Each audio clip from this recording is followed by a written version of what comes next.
bonjour et bienvenue dans ce point marché du mois de février. Au cours du mois de janvier, les marchés ont subi des forces contradictoires.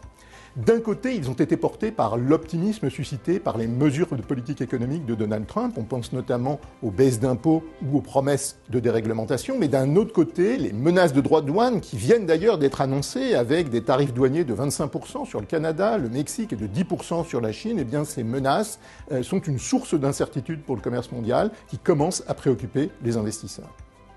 Par ailleurs, le secteur de la tech retient l'attention. Le Nasdaq est certes au plus haut, mais la volatilité enregistrée sur certains titres sonne comme un avertissement aux investisseurs qui ont peut-être des attentes encore trop élevées sur certaines entreprises de l'IA.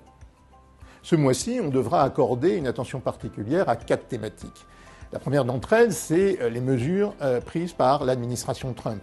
Parce que si l'assouplissement budgétaire et les mesures de réglementation peuvent à court terme stimuler l'activité économique aux États-Unis, eh bien les droits de douane et le durcissement de la politique migratoire peuvent en revanche finir par peser sur l'activité économique outre-Atlantique.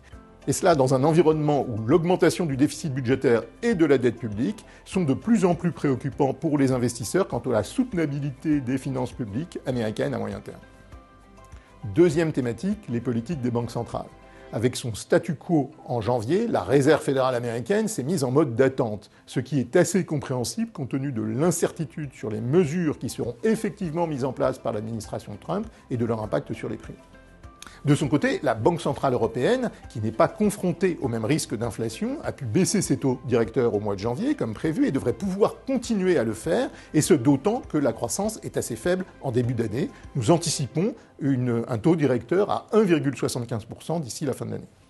Enfin, la Banque du Japon est dans une situation radicalement différente. Elle entend continuer de normaliser sa politique monétaire et la hausse des taux directeurs opérés en janvier illustre que quand cette dernière est bien préparée, elle ne pèse pas sur les actions domestiques. Troisième thématique, les mesures de relance de la Chine. Sur les marchés émergents, les investisseurs vont devoir suivre de près les tarifs douaniers imposés par Donald Trump, puis les réactions des autorités chinoises, notamment en matière de politique budgétaire, parce que ces dernières vont chercher à compenser l'impact négatif sur la croissance des tarifs douaniers par des mesures favorables à la consommation des ménages. Enfin, quatrième thématique, l'impact des facteurs géopolitiques sur l'évolution des prix des matières premières. Le prix du pétrole subit une pression haussière en raison de ces facteurs géopolitiques, mais aussi du déséquilibre entre l'offre et la demande. En définitive, malgré les risques, les perspectives de marché nous semblent toujours légèrement positives, en raison d'une croissance qui est résiliente, de politiques monétaires qui vont continuer de s'assouplir d'ici la fin de l'année, et de liquidités toujours très abondantes.